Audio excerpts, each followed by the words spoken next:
Imagine finding out you're pregnant in a gas station bathroom, showdown, then realizing the man waiting in the idling Tesla outside may be planning your downfall.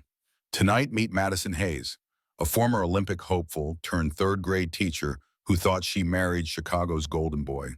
In the next hour, you'll step into a world where a couples therapist is actually a corporate lawyer.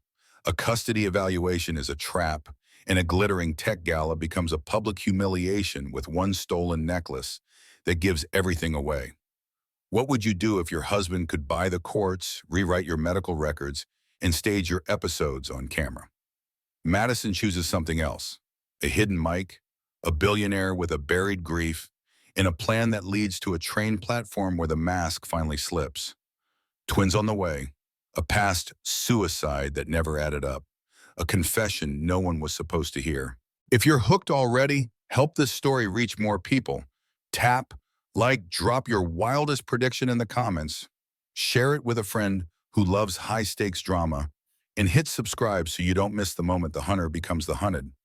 The Chicago wind cut through Madison Hayes like a blade as she stood in the gas station bathroom, staring at two pink lines that would change everything. Her hands trembled as she gripped the pregnancy test, the fluorescent lights buzzing overhead like angry wasps. Outside, her husband Nathan's Tesla sat idling, his impatience radiating through the thin walls as he honked the horn twice. Madison pressed her palm against her still flat stomach, tears streaming down her face. Not tears of sadness, but of something more complex. Relief maybe, or hope. After 3 years of trying, of fertility treatments that Nathan called unnecessary expenses, of monthly disappointments that he barely acknowledged, she was finally pregnant. "Madison, we're going to be late," Nathan's voice cut through the bathroom door. He had entered the gas station, his footsteps sharp against the linoleum. "The reservation is in 20 minutes.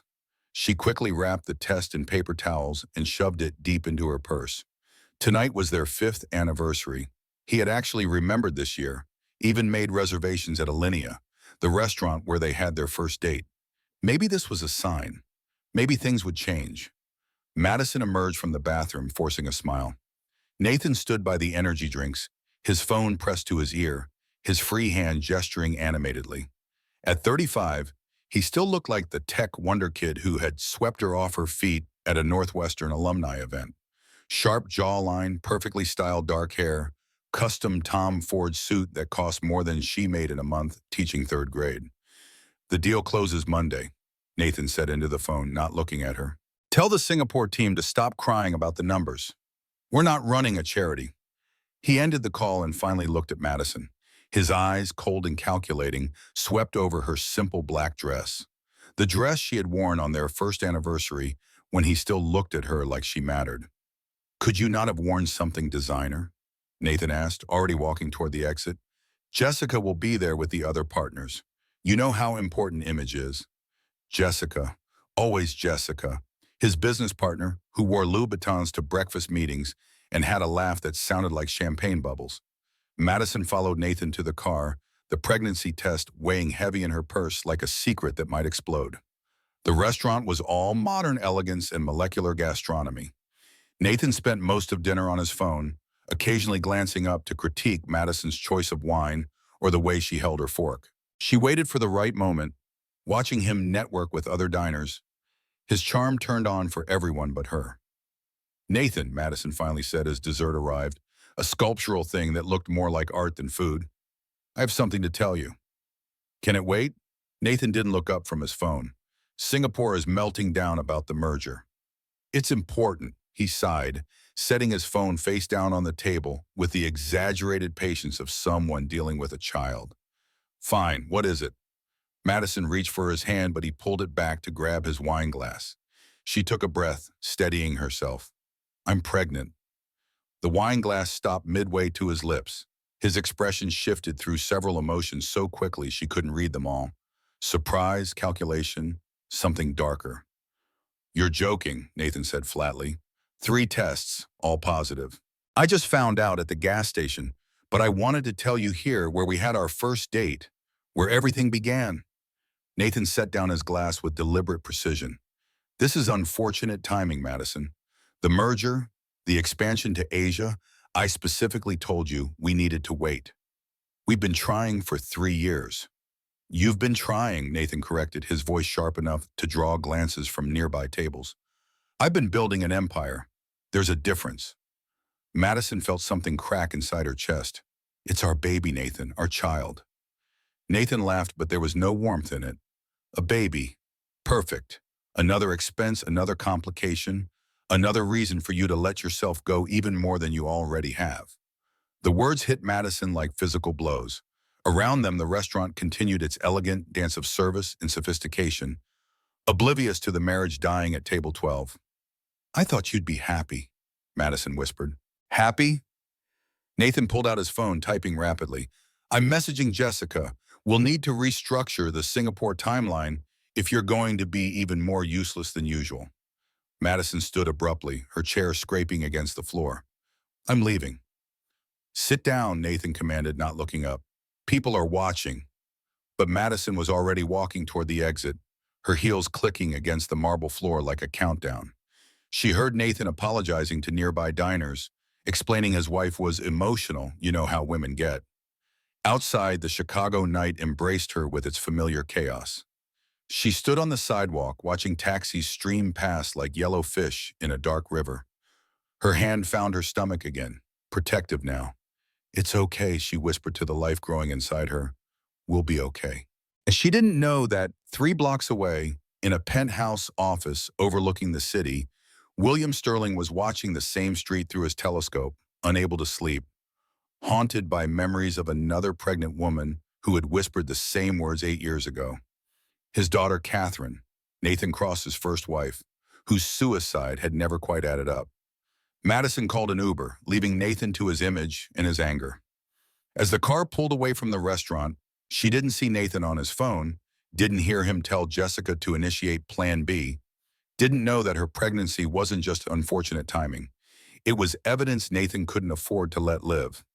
3 weeks had passed since the anniversary dinner, and Madison had become a ghost in her own home. Nathan moved through their Lincoln Park brownstone like she didn't exist, speaking only when necessary, sleeping in his office, leaving before she woke. The silence was worse than screaming. Tonight was Crosstech's annual gala, the crown jewel of Chicago's tech social calendar. Madison stood before the bedroom mirror, trying to zip the emerald designer gown Nathan had sent up with his assistant. The dress was beautiful but unforgiving, already tight around her middle where the twins she carried were beginning to show. Twins, she had found out yesterday but hadn't found a way to tell Nathan. He had been in Singapore, or so he claimed. 5 minutes, Nathan called from downstairs, his first words to her in days.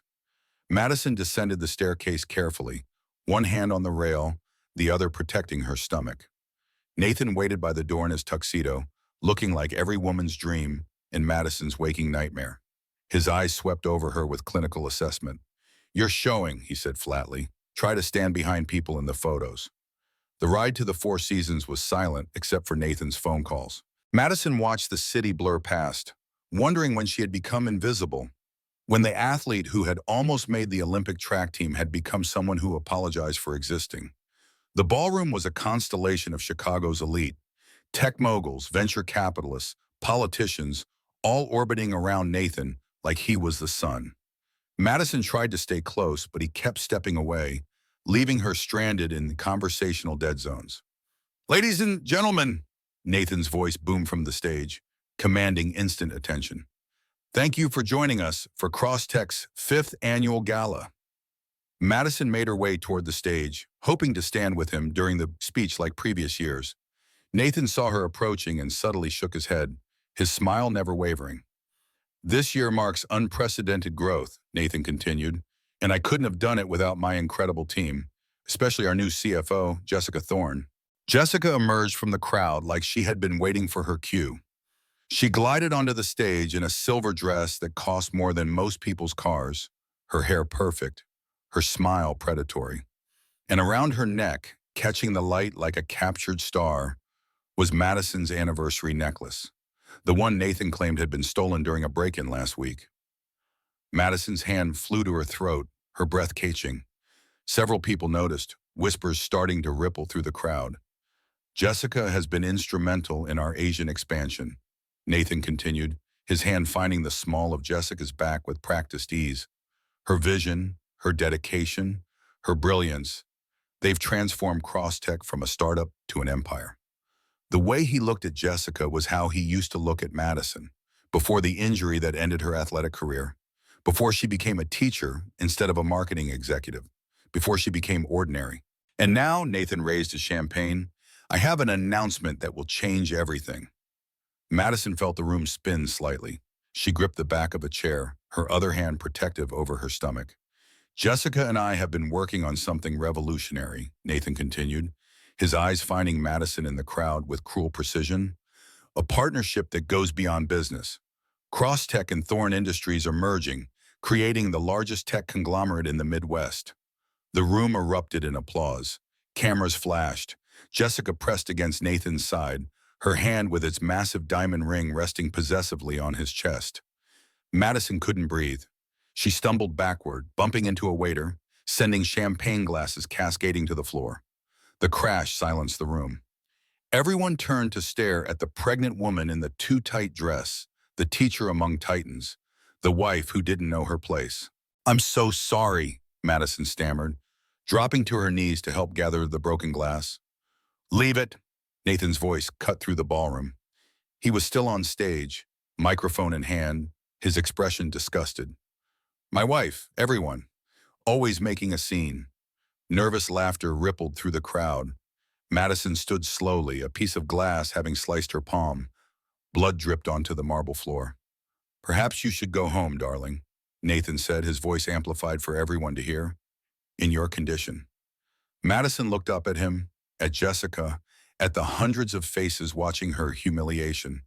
She opened her mouth to speak, then closed it. What was there to say? She walked toward the exit, each step echoing in the silent ballroom. Just before she reached the doors, her body betrayed her one more time. The room tilted, her vision blurred, and she felt herself falling. Strong arms caught her before she hit the floor. She looked up into unfamiliar eyes, gray like storm clouds, belonging to a man in his 60s with silver hair and an expensive suit. I've got you, William Sterling said quietly, though Madison didn't know his name yet. Let's get you some air. He guided her outside, away from the vultures with their phones already recording, away from Nathan's calculated cruelty. On the terrace, Madison gulped the cold night air like she had been drowning. Thank you, she managed. William handed her his handkerchief for her bleeding hand. That was quite a performance in there. My husband's? Yes, he's always been theatrical. I wasn't talking about your husband. William's eyes were kind, but knowing. I was talking about you. It takes incredible strength to walk away with dignity when someone is trying to destroy you publicly. Madison laughed bitterly. Dignity? I just bled on the Four Seasons ballroom floor. You didn't give him the reaction he wanted, William said. You didn't scream, didn't beg, didn't play the role he scripted for you. That took courage. Through the windows, they could see Nathan and Jessica posing for photographers, the power couple of Chicago tech, while Madison's blood was being mopped from the floor. I'm pregnant, Madison said suddenly, surprising herself. With twins. He doesn't know about the twins yet. William's expression darkened. May I give you some advice from someone who learned too late? Madison nodded. When someone shows you who they are, believe them the first time. And when someone tries to erase you, document everything. He pressed a business card into her uninjured hand. Call if you need anything, anything at all. Then he was gone, leaving Madison alone on the terrace with the Chicago skyline glittering like broken glass. Inside, the gala continued, Nathan's voice carrying through the windows as he told another joke about his emotional wife. Madison looked at the card. William Sterling, Sterling Foundation. The name was vaguely familiar, but she couldn't place it. She tucked it into her purse next to the pregnancy test she still carried like talismans. The office was too warm and smelled like leather and lies. Madison sat across from Dr. Patricia Brennan, who Nathan had introduced as the city's best couples therapist. But something felt wrong from the moment Madison walked in. The diplomas on the wall were all turned slightly, making them hard to read. The books on the shelf were about corporate law, not psychology. Madison, Dr. Brennan began, her voice honeyed but sharp underneath. Nathan tells me you've been struggling with some delusions. Delusions. Madison shifted in her chair, her hand instinctively moving to her growing belly where the twins kicked in protest. The pregnancy, for instance. Nathan says you've been claiming to be pregnant, but he hasn't seen any medical confirmation. Madison stared at her, then at Nathan, who sat in the corner chair, his face a mask of concern. I showed you the ultrasound pictures. We heard their heartbeats together. I don't recall that, Nathan said smoothly, and you've been refusing to let me come to your appointments. You've been in Singapore every time I had an appointment. Dr. Brennan made a note on her legal pad. Madison caught a glimpse of the header. It wasn't therapy notes. It was a legal document. You're not a therapist, Madison said suddenly, the pieces clicking together. You're a lawyer. Dr. Brennan's mask slipped for just a moment. Nathan stood abruptly. Madison, you're having another episode, he said. This paranoia, it's why we're here. Madison stood too, backing toward the door. This is about custody. You're building a case that I'm unstable. No one's building anything, Dr. Brennan said, but her hand moved to cover the legal pad. Madison pulled out her phone and started recording. For the record, I'm Madison Hayes Cross. I'm 4 months pregnant with twins, and my husband has brought me to his corporate lawyer, Patricia Brennan, under the pretense of couples therapy. Nathan lunged for her phone, but Madison was still quick, still had the reflexes of an athlete. She dodged, reaching for the door handle. It was locked. Nathan, Brennan warned, we discussed maintaining appropriate boundaries. Unlock the door, Madison said, still recording. This is false imprisonment. Nathan grabbed her wrist, squeezing until she dropped the phone. It clattered to the floor, still recording. Madison screamed, hoping someone would hear. No one's going to hear you, Nathan said calmly. This floor is empty. I own the building. Dr. Brennan stood, clearly uncomfortable with the physical turn. Mr. Cross, perhaps we should reschedule. Nathan released Madison's wrists, leaving red marks that would purple into bruises by evening. He picked up her phone and deleted the recording with practiced ease. My wife is clearly having a mental health crisis, he said to Dr. Brennan. I trust you'll document this appropriately. The lock clicked open. Madison didn't hesitate. She ran. She made it to the elevator before Nathan caught up, his hands slamming against the doors before they could close. You're making a mistake, he said quietly, his voice more terrifying in its calmness than any shout. You have no money, no family who believes you, no friends who haven't already chosen me. Where exactly do you think you're going? Away from you. Nathan smiled, the expression not reaching his eyes. You can't afford to leave me, Madison. But more importantly, I can't afford to let you. What does that mean? It means those babies you're carrying have my DNA. My company is about to go public. I can't have some teacher raising my offspring in a one-bedroom apartment, teaching them mediocrity. If you leave, I'll take them. Patricia will make sure of it. Madison's hands wrapped around her stomach protectively. No court would give you custody. No, a successful businessman versus an unstable woman who sees conspiracies everywhere, who has episodes in professional settings, who fell at a public gala and endangered her pregnancy. Nathan stepped back, allowing the elevator doors to close. Try me. As the elevator descended, Madison's phone buzzed with a text from an unknown number. It was a photo from inside Dr. Brennan's office, taken minutes ago, showing Madison seemingly attacking Nathan while he held his hands up defensively. The angle was perfect. The story it told completely false. Another text followed. This is what the court will see. Madison's legs gave out. She sat on the elevator floor, her whole body shaking. The twins kicked and rolled, responding to her distress. She pulled out the business card William Sterling had given her, running her thumb over the embossed letters. When she reached the lobby, her phone rang. Her sister, Emma. Madison, Nathan just called me, Emma said without preamble.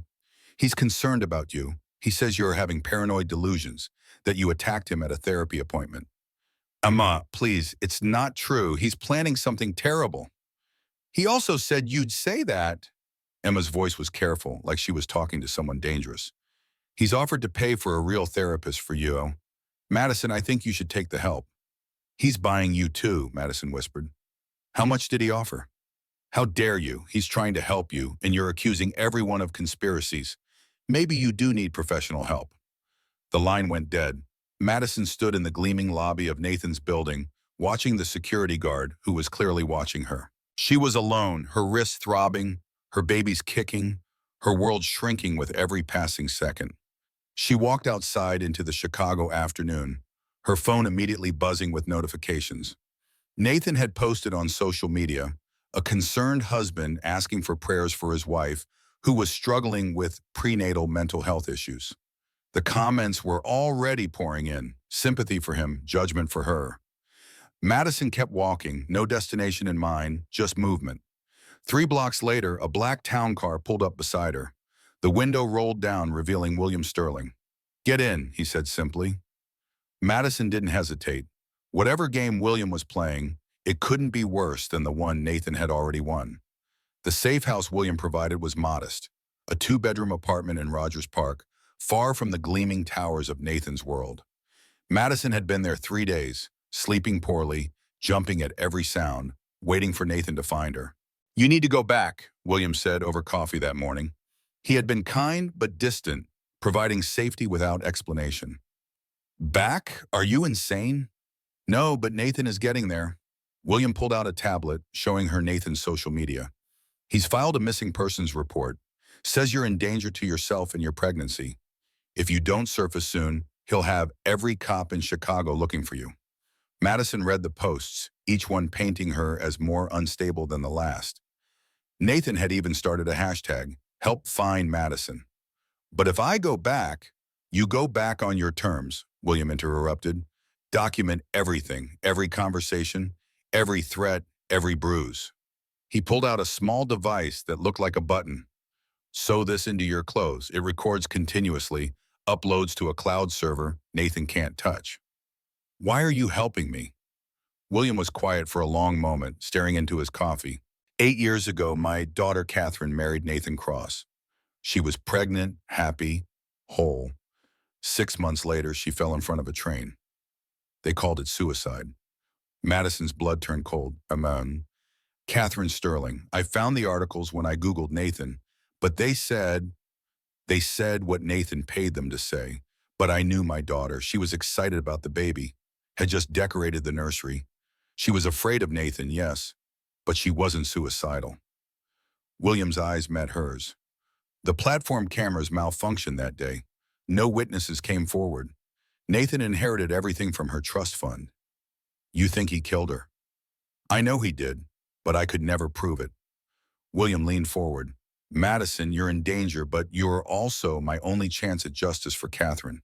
If you run now, he wins again." Madison's hands shook as she processed this. "So I'm bait." "You're a survivor," William corrected.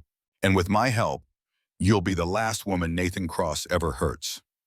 That evening, Madison returned to the brownstone. Nathan was waiting in the living room, candles lit, dinner on the table, playing the concerned husband. "Darling," was what he said, standing with perfectly performed relief. "Thank God you're okay." Madison let him embrace her, the recording device capturing his whispered threat. "Pull this again, and I'll have you committed." "I needed space to think," she said aloud for the recording. "Of course," Nathan replied, his public voice back. "I understand. Pregnancy hormones can be overwhelming." They ate dinner in tense silence. Madison noticed the papers beside Nathan's plate. Divorce documents, but he didn't push them forward yet. He was waiting for something. After dinner, Nathan's phone rang. He smiled as he answered. "Yes, doctor. The results?" Madison's heart stopped. She had been careful to go to appointments alone, choosing a different hospital, paying cash. "How did he—" "Twins," Nathan repeated, his eyes locked on Madison. "How wonderful." He ended the call and set the phone down with deliberate calm. "You've been keeping secrets. I tried to tell you at the Kula." "No, you ambushed me, my at the Kula, in public to manipulate me." He stood, walking around the table toward her. Madison stayed seated, knowing the mic would pick up everything. "2 babies," Nathan continued, his hand landing on her shoulder, squeezing just hard enough to hurt. "Twice the child support, twice the leverage. You must be so proud of yourself." "They're your children, too." His hand tightened. "Are they? You've been disappearing, lying. Who knows what you've been doing?" "Nathan, you're hurting me." "My?" His other hand went to her throat, Not squeezing, just resting there, a promise. Or are you having another episode, like at the therapist's office? Madison stayed completely still, letting the device record his escalation.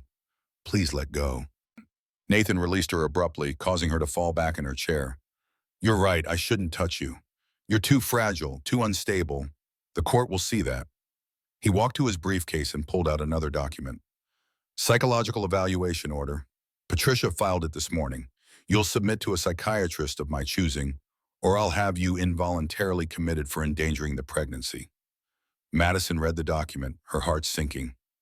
The psychiatrist was Dr. Marcus Crowe, whose office was in the same building as Patricia Brennan. The fix was already in.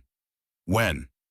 Tomorrow, 2 p.m. And Madison, if you run again, if you embarrass me again, if you fight this at all. He leaned close, his cologne overwhelming her senses, his voice dropping to a whisper the recording device would definitely catch. I'll make sure you never see those babies.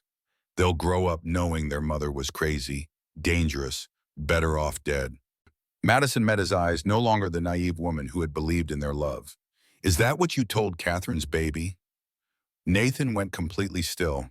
For a moment, his mask slipped entirely, and she saw something monstrous underneath.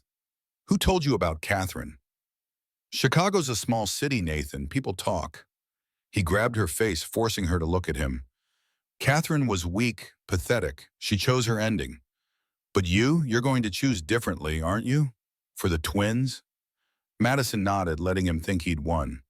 But the device had caught every word, every threat, every admission. That night, while Nathan slept in his office, Madison texted William. He mentioned Catherine. He all but confessed. William replied immediately, the evaluation tomorrow is a trap, but we'll be ready. Madison lay in bed, hands on her growing belly, feeling the twins move. Hold on, she whispered to them. Mommy's going to win this time, doctor. Marcus Crowe's office was a stage set for gaslighting. Soft lighting, comfortable chairs, a white noise machine that would conveniently obscure any recording devices. Madison sat across from him, the button camera William had given her sewn into her collar, a second device in her shoe. Mrs. Cross, Dr. Crowe began, his voice professionally sympathetic. Your husband is very concerned about you. I'm sure he is. Dr. Crowe made a note. That sounds hostile. Do you often feel hostility toward your husband? Every question was a trap. If she agreed, she was unstable. If she disagreed, she was in denial. Madison had Googled Dr. Crowe the night before. His license had been suspended twice, both times mysteriously reinstated after large donations to the medical board from anonymous benefactors. I feel afraid of my husband, Madison said clearly. He has threatened me, hurt me, and is using this evaluation to build a custody case. Paranoid ideation, Dr. Crowe muttered, writing extensively. Mrs. Cross, have you ever been diagnosed with any mental illness? No, but you were treated for depression after your athletic career ended. Madison froze. Those records were sealed, private. How do you know about that? Your husband provided your medical history. Dr. Crowe pulled out a file inches thick. You were on antidepressants for 2 years. You saw a therapist for, quote, adjustment disorder with depressed mood. I was 21. I'd lost my Olympic dreams. That's normal grief, not mental illness. Is it? Or is it a pattern of instability when life doesn't go your way? For 2 hours, Dr. Crowe twisted every word, pathologized every normal reaction, built a case that Madison was unfit. She stayed calm, knowing William's team was recording everything, building their own case. I'd like to schedule you for inpatient observation, Dr. Crowe finally said. Involuntary commitment? For your safety and the twins. Madison stood. I am leaving. I'm afraid you can't. Dr. Crowe pressed a button on his desk. 2 security guards entered. We have a court order for 72-hour hold. Madison's phone buzzed. William, get out now. Nathan's there. But it was too late. Nathan walked in, perfectly dressed, playing the concerned husband. Darling, it's for the best, he said loudly, performing for witnesses. Then quieter, just for her. The twins will be fine. I've already picked out their adoptive parents. Madison ran for the door, but the security guards caught her. She screamed, knowing people would hear, would witness. One guard produced a syringe. No, Madison shouted. You can't sedate a pregnant woman. It could hurt the babies. Dr. Crow hesitated, and in that moment of uncertainty, chaos erupted. The door burst open and three people entered. William Sterling, a woman with a camera, and someone Madison recognized from the news. Detective Sarah Chen. Step away from Mrs. Cross, Detective Chen commanded, badge raised. This court order is fraudulent. Judge Harrison never signed it. Dr. Crow paled.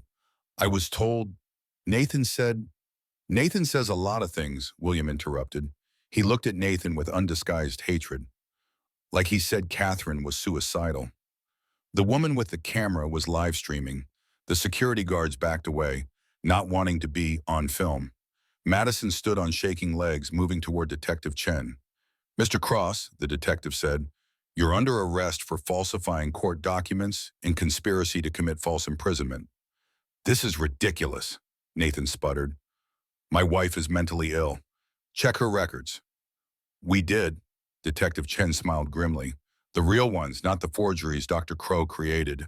Oh, didn't you know? Dr. Crow made a deal 20 minutes ago. Full cooperation in exchange for immunity. Nathan looked at Dr. Crow with murderous rage. The psychiatrist cowered. You have the right to remain silent, Detective Chen began, but Nathan was already on his phone calling his lawyers. Madison felt a wave of relief, then sudden sharp pain. She doubled over, clutching her stomach. Something's wrong, she gasped. William caught her as she fell. There was blood, too much blood. The live stream caught it all. Madison collapsing, Nathan stepping over her to avoid getting blood on his shoes, his complete lack of concern for his wife or unborn children. Call an ambulance, William shouted. The last thing Madison heard before losing consciousness was Nathan telling his lawyer, I don't care what happens to her. Just protect my assets. The camera caught that too. Madison woke to the sound of monitors beeping and the sensation of something missing. Her hands flew to her stomach, still swollen, but eerily still. No kicks, no movement. The babies, she croaked. A nurse appeared immediately. They're okay, she said quickly. Premature emergency delivery. They're in the NICU. 28 weeks is early, but they're fighters. Both of them? Twin girls, small but perfect. Madison sobbed with relief. She tried to sit up, but pain shot through her abdomen. C-section, she realized. Emergency surgery. William appeared in the doorway, his face haggard. You've been out for 2 days, he said. The girls are stable. Nathan's in jail, though his lawyers are working on bail. I want to see them. Soon, but Madison, there's something else. William pulled up a chair.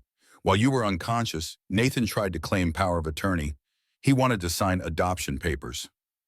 Madison's heart rate spiked, making the monitors scream. The nurse rushed back in.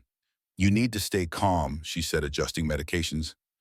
He can't take them, Madison said desperately. He can't, William assured her. I had my lawyers file emergency protection orders.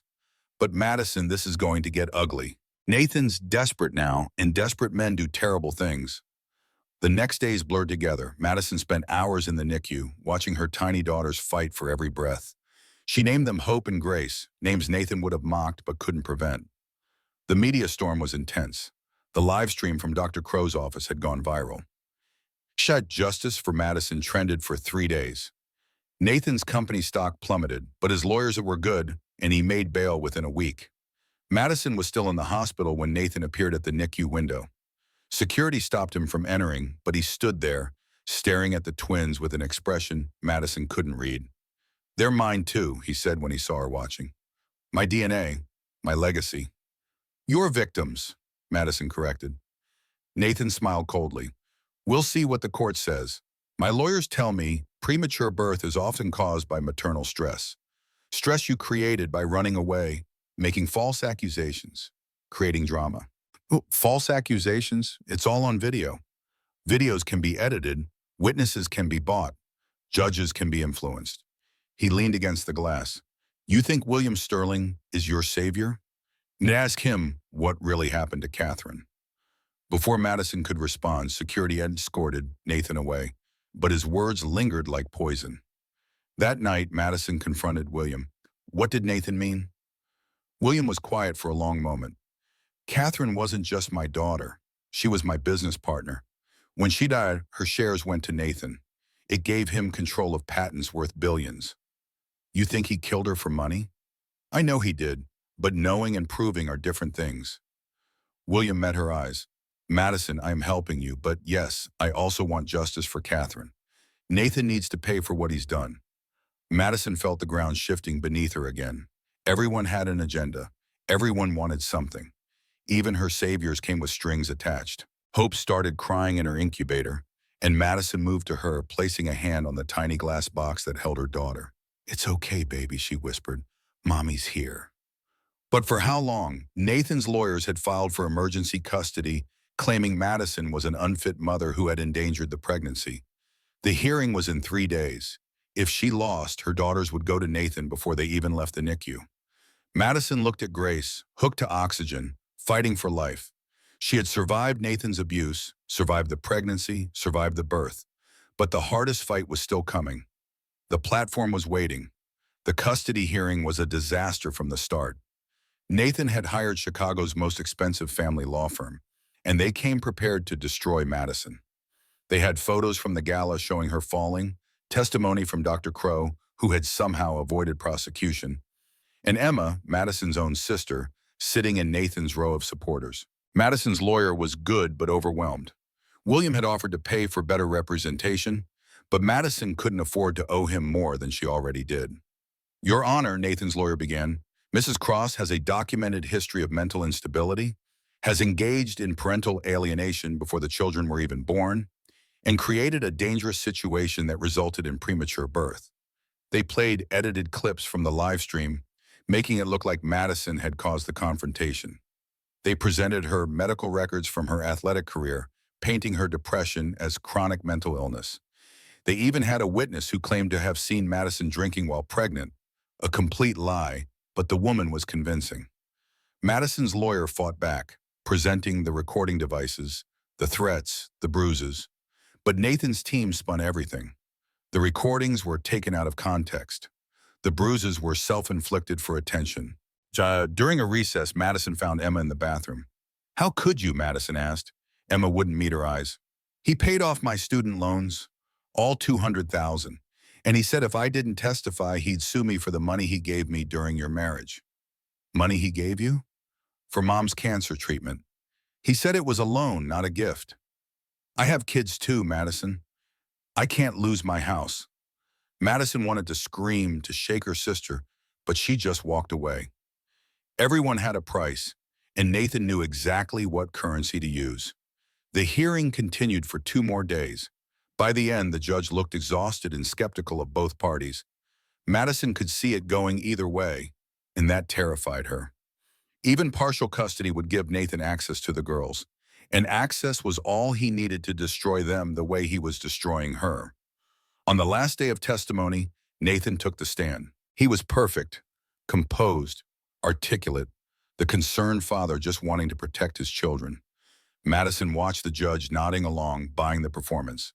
That night, unable to sleep, Madison made a decision. She called Nathan. Ready to negotiate? He answered on the first ring. Meet me tomorrow, alone. We'll discuss terms. Terms? You have nothing to negotiate with. I have the ability to make this all go away. Drop the custody case and I'll sign whatever you want. Full NDA, no financial support, nothing. Nathan was quiet, calculating. Where? Union Station, Platform 7, where you first proposed. It was a lie. He had proposed at a restaurant, but she needed him confident, off guard. Fine, noon. Madison hung up and texted William. Tomorrow, Platform 7, be ready. She spent the night with Hope and Grace, memorizing their faces, their tiny fingers, the way they scrunched their noses when they slept. If this went wrong, it might be the last time she saw them. The next morning, Madison stood on Platform 7, watching commuters rush past. The platform was crowded, perfect for witnesses. She had recording devices everywhere, her collar, her shoe, her purse. William's people were positioned throughout the station. Nathan arrived exactly at noon, confident and calm. He looked perfect as always, not like a man whose life was unraveling. Smart of you to finally accept reality, he said, standing too close. The girls need a stable parent. Is that what Catherine needed? Madison asked. Nathan's expression flickered. Don't mention her name. Why? Because you pushed her? Like you're planning to push me? Nathan laughed. Push you? Madison, you're suicidal. Everyone knows it. Your sister testified about your instability. Dr. Crow documented your delusions. I'm not Catherine, Nathan. No, you're not. Catherine was smarter. She knew when she'd lost. He stepped closer, backing Madison toward the platform edge. She stood right here, actually. Platform 7. She was crying about the baby, saying she'd tell everyone what I'd done. But accidents happen on train platforms.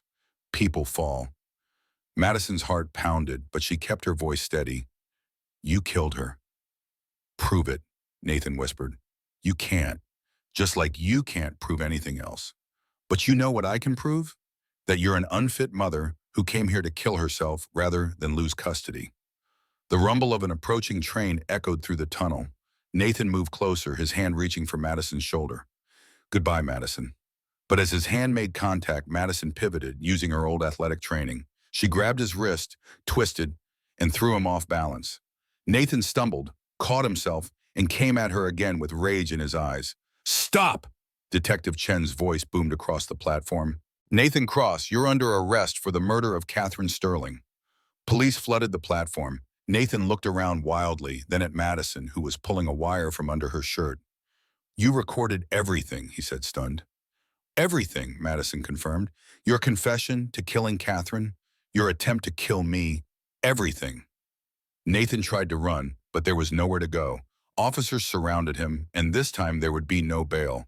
The murder confession guaranteed that. As they cuffed him, Nathan looked at Madison with pure hatred. Those girls will grow up knowing their father is in prison because of you. No, Madison said firmly. They'll grow up knowing their mother saved them from a monster. The trial was the biggest news story Chicago had seen in years. Nathan Cross, tech millionaire, on trial for murdering his first wife and attempting to murder his second. The courtroom was packed every day, and Madison sat in the front row for all of it. William had hired the best prosecutors money could buy, and they systematically destroyed Nathan's defense. The confession on the platform was played repeatedly. Financial records showed Nathan had transferred Catherine's assets within hours of her death. A new witness came forward, a homeless man who had seen Nathan push Catherine but had been too afraid to speak up before. Jessica Thorne, Nathan's business partner and mistress, testified against him to save herself. She revealed emails where Nathan discussed removing obstacles and clearing the path for their future. She produced recordings of Nathan bragging about how easy it was to manipulate the legal system. He said Madison was practice, Jessica testified, avoiding Madison's eyes. That he'd learned from mistakes with Catherine. He knew exactly how to discredit her, isolate her, make everyone think she was crazy. The prosecution presented everything. The forged psychiatric records, the stage therapy session with Patricia Brennan, the bribes to Dr. Crow. They showed how Nathan had systematically destroyed Madison's support system, buying off her sister, turning friends against her, creating a narrative of mental illness that almost worked. Madison testified last. She spoke about the abuse, the gaslighting, the fear. She talked about the twins still in the NICU, fighting for their lives while their father tried to sell them to adoptive parents.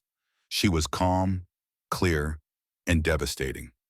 Nathan Cross believes he's above consequences, she said, looking directly at him. He believes money can buy truth, that power can erase crimes, but he's wrong. Catherine Sterling deserves justice. My daughters deserve safety, and Nathan Cross deserves to face what he's done. The jury deliberated for less than 2 hours.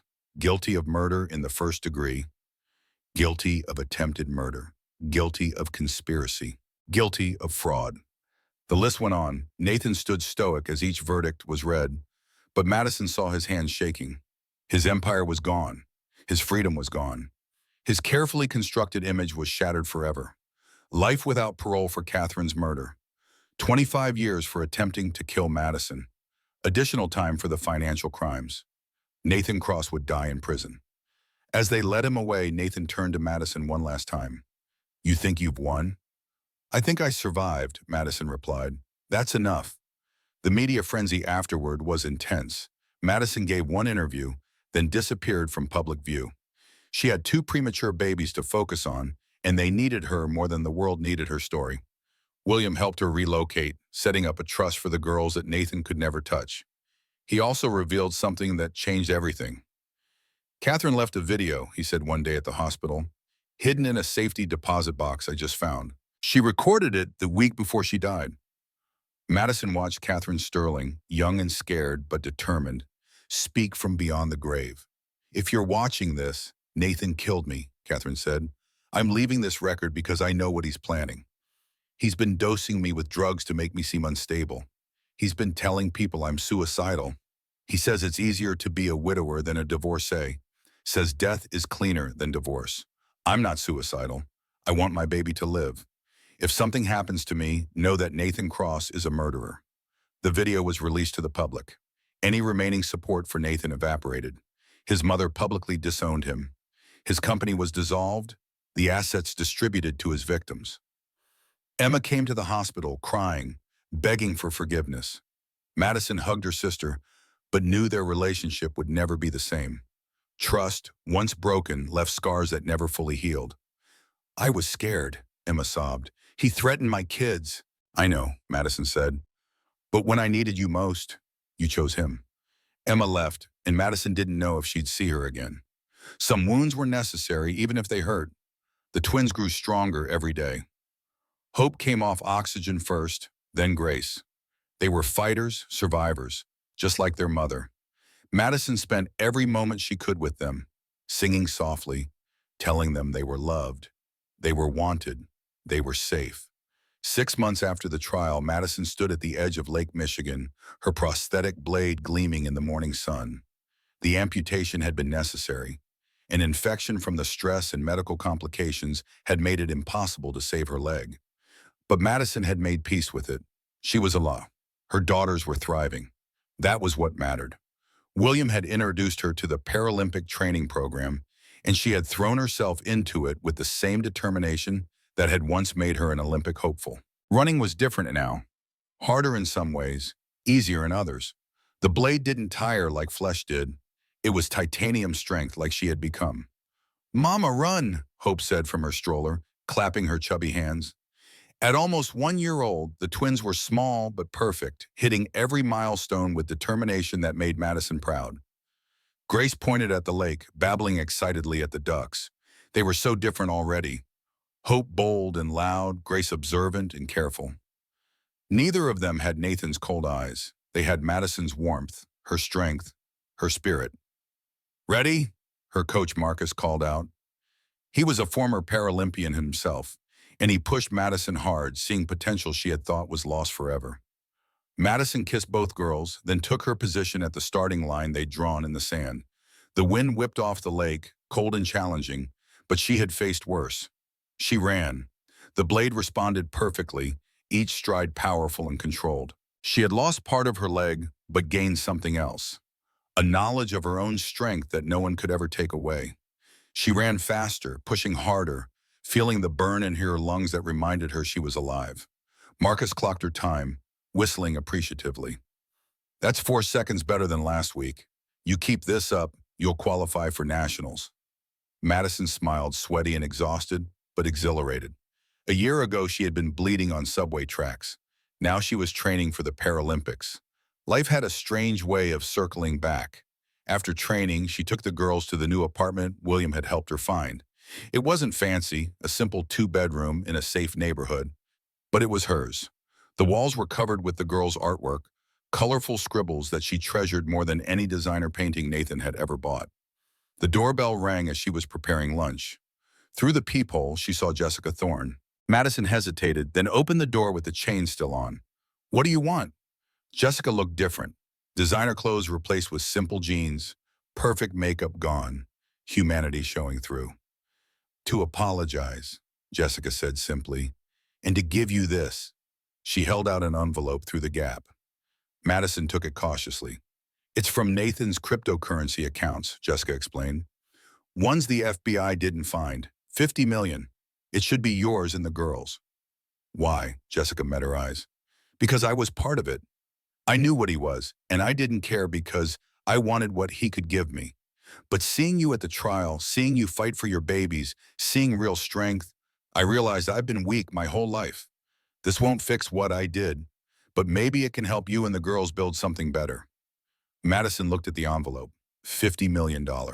Enough to never worry again, to give the girls every opportunity, to build the life Nathan had tried to steal. The FBI will trace this. They won't. I'm better with crypto than Nathan ever was. Jessica turned to go, then stopped. For what it's worth, you're the strongest person I've ever met. Those girls are lucky to have you. After Jessica left, Madison stood holding the envelope, processing this twist. She could refuse it, stay proud and poor, or she could take it, use Nathan's own hidden money to build the future he tried to destroy. She looked at Hope and Grace, playing with blocks, laughing at something only they understood. Madison made her decision. She would take the money, but not for luxury. She would start a foundation for women escaping abusive relationships. She would fund legal aid, safe houses, counseling. She would turn Nathan's blood money into lifelines for women like her. That evening, William visited for dinner, as he did every Thursday.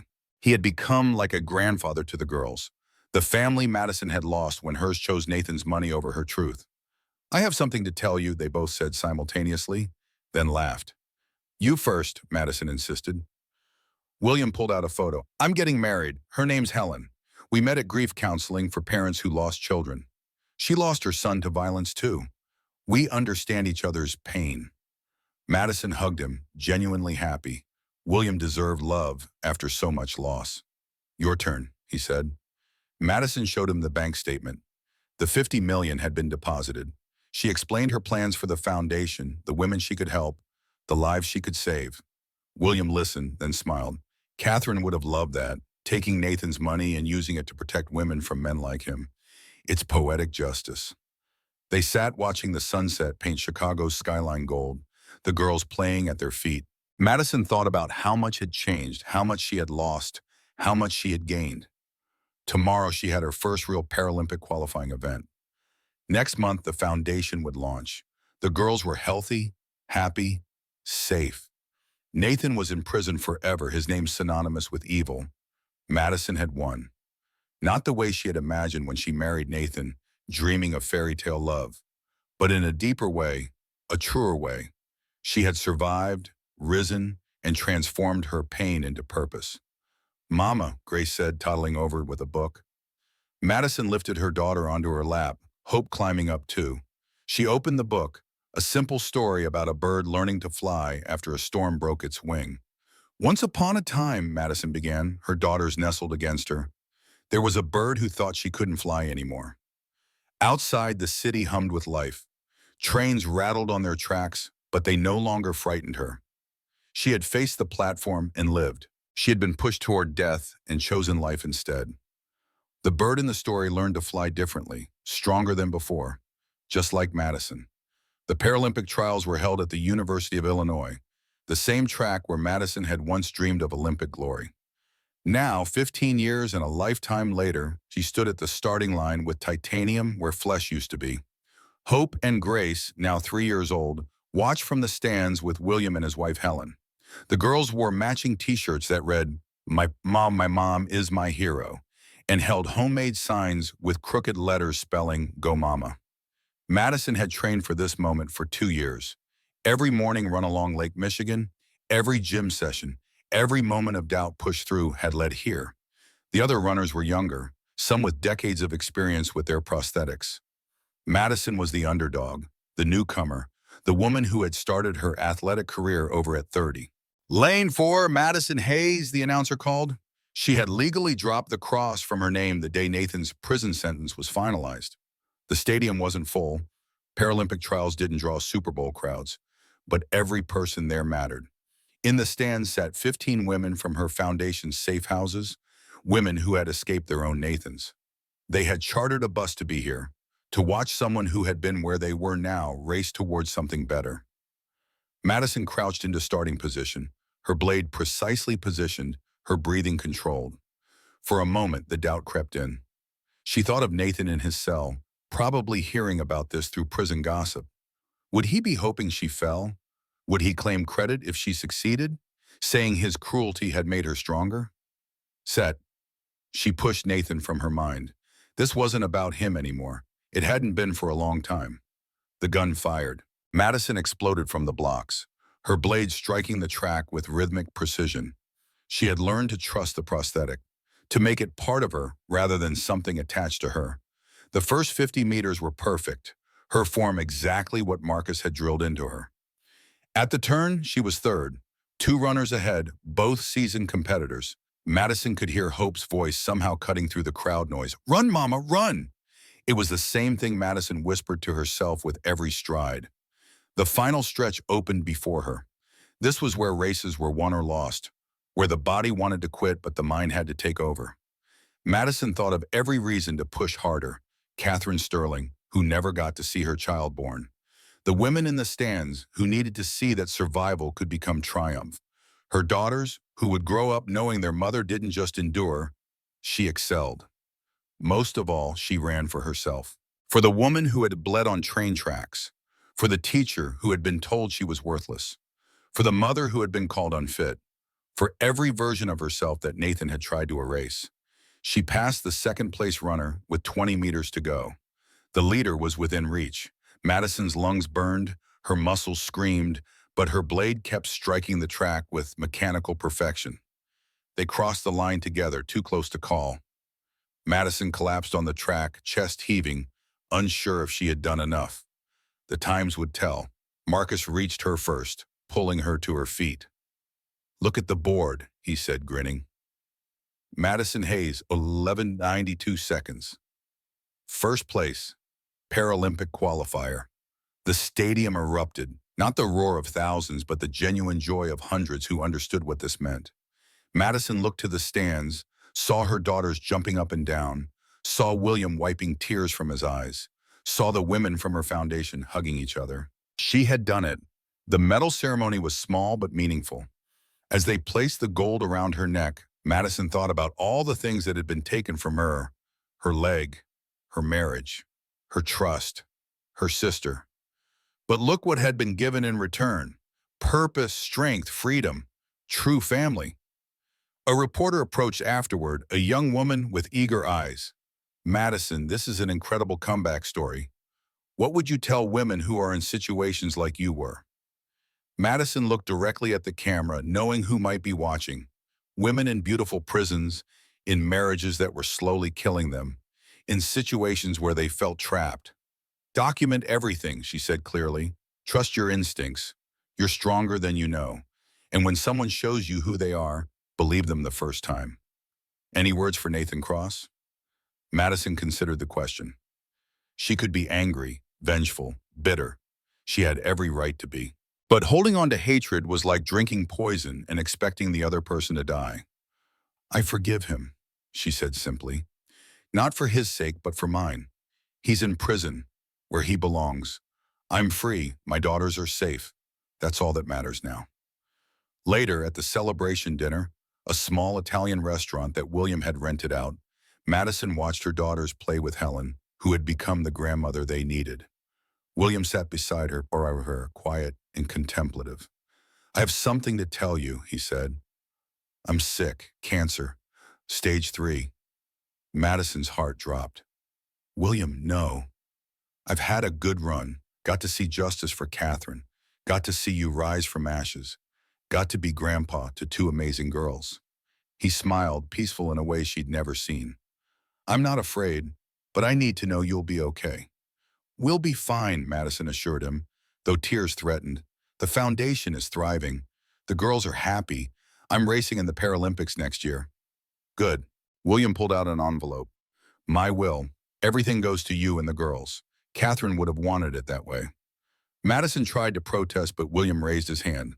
"Let me do this. Let me know that Catherine's money, her legacy, will raise 2 strong women who will never let anyone dim their light." 6 months later, Madison stood at another starting line, this one in Paris. The Paralympic Games, the dream she thought had died at 21, reborn at 31. The stadium was massive, the crowd electric, the moment everything.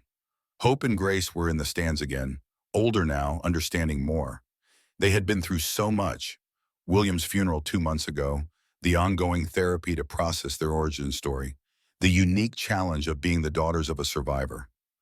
But they were thriving, strong, and confident in ways Madison had prayed for but never assumed. The gun fired. Madison ran like she had nothing to lose because she had already lost everything once and survived. She ran like she had everything to gain because she did. She ran like her daughters were watching because they were. She didn't win. Fourth place, just off the podium. But as she crossed the line, she smiled. 4 years ago, she had been pushed onto train tracks, intended to die with her unborn children. Now she was at the Paralympics, racing against the best in the world. That night at the closing ceremonies, Madison's phone buzzed. A notification from the prison system. Nathan had requested to add her to his visitor list. She deleted it without reading further. He had no power over her anymore. Back in the hotel room, the girls asleep between her and their stuffed animals. Madison opened her laptop.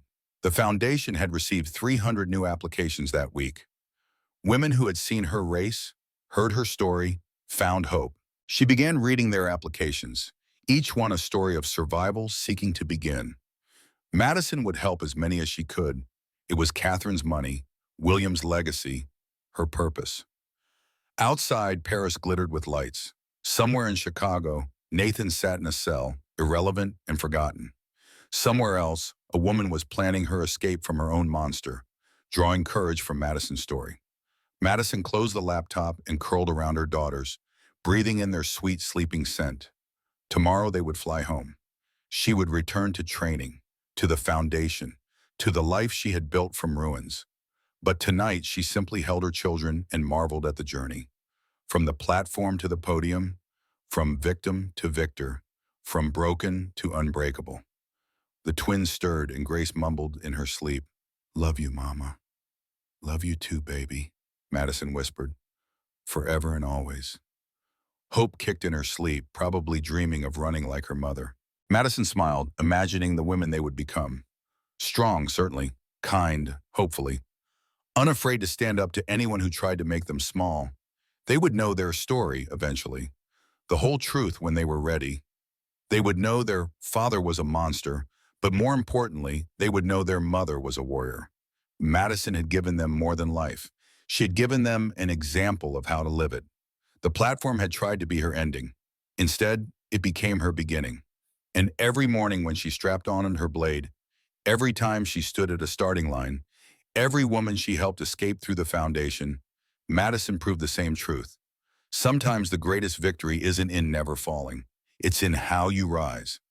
Madison stood at the podium in the United Nations headquarters in New York, addressing the global summit on domestic violence. Behind her, a massive screen showed statistics that should shame humanity. 1 in 3 women worldwide experience physical or sexual violence. Every day, 3 women in America were murdered by intimate partners. "My name is Madison Hayes," she began, her voice carrying the authority of survival. 8 years ago, my husband pushed me in front of a train. He did this while I was 6 months pregnant with twins. I lost my leg. I almost lost my daughters. I almost lost my life. The audience of delegates, activists, and survivors sat in rapt attention. In the front row, Hope and Grace, now 8 years old, watched their mother with the same focus they brought to their own activities. Hope's gymnastics and Grace's violin. But my story isn't unique. It's happening right now in every country represented in this room. The only difference is that I survived to tell it. Madison clicked to the next slide showing the Hayes Foundation's work. 500 women housed in safe facilities. 3,000 legal cases funded. 15,000 women provided with emergency resources. Nathan Cross was a millionaire. He had lawyers, doctors, and even my own family on his payroll. He built a cage so perfect that when I tried to escape, I was called crazy. When I sought help, I was called unstable. When I fought back, I was called dangerous. She paused, letting the weight of those words settle. The system that should have protected me almost delivered me to my killer. It took a recording of his confession, a billionaire's intervention, and pure luck to get justice. Most women don't have those advantages. Madison clicked to the final slide, a photo of her crossing the finish line at the Tokyo Paralympics, where she had finally won gold. This medal, she said, touching the gold she wore around her neck, isn't just mine. It belongs to every woman who was told she was worthless, crazy, or better off dead. It belongs to Catherine Sterling, my husband's first victim, who didn't survive to tell her story.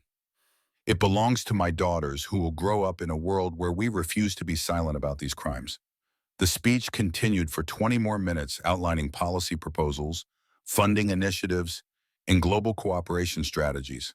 But Madison knew the moment that would make the news was already captured. A survivor standing at one of the world's most prestigious podiums, refusing to be silenced or shamed. Afterward, at the reception, a young woman approached Madison tentatively. She had the hollow eyes Madison recognized, the careful movements of someone used to being hurt. "My husband is a senator," the woman whispered. "Everyone loves him. No one would believe me." Madison pulled out her phone and called her foundation's emergency line. "Someone will meet you tonight," she told the woman. "You're not alone anymore." As Madison watched the woman walk away, shoulders a little straighter, she thought about the ripples of survival. Every woman who escaped created the possibility for another to follow. Every story told made the next one more believable. That evening, in their hotel room overlooking Central Park, Madison helped the girls with their homework. Hope was struggling with an essay about heroes. "I don't know what to write," Hope complained. "Everyone's going to write about someone famous." "You could write about Aunt Helen," Grace suggested, referring to William's widow, who had become their grandmother in every way that mattered. "Or Marcus," Madison added, thinking of her coach who had believed in her when she couldn't believe in herself. Hope considered, then began writing. Madison glimpsed the title, "My Hero, Every Woman Who Said No More." Later, after the girls were asleep, Madison stood on the balcony, looking out at the city lights. Her phone buzzed with a notification she had been expecting for years. Nathan Cross was found dead in his cell, apparent suicide. Madison felt, nothing. No joy, no sadness, just a closing of a chapter that had ended long ago for her. Nathan had been irrelevant since the day she decided to live for more than revenge. She deleted the notification and opened her email instead. 300 new applications to the foundation. 15 safe house requests, 20 legal aid emergencies. The work never ended, but neither did the hope. Tomorrow she would fly to Los Angeles to open the foundation's 10th safe house. Next month she would compete in the World Championships. Next year, Hope would start competitive gymnastics, and Grace would perform her first violin recital. Life had become beautiful in ways Madison never could have imagined when she was bleeding on those tracks. Not perfect. She still had nightmares, still flinched at certain sounds, still struggled with trust. But beautiful nonetheless. Her phone rang. It was Jessica Thorne, who had become an unexpected ally, using her tech skills to help women disappear from their abusers safely. "We got her out," Jessica said simply. "The senator's wife. She's safe." Madison smiled, looking back through the window at her sleeping daughters. Another woman saved. Another family protected. Another Nathan stopped. The platform had been meant as her grave. Instead, she had made it her foundation. And from that foundation, she had built an empire of survival, one woman at a time.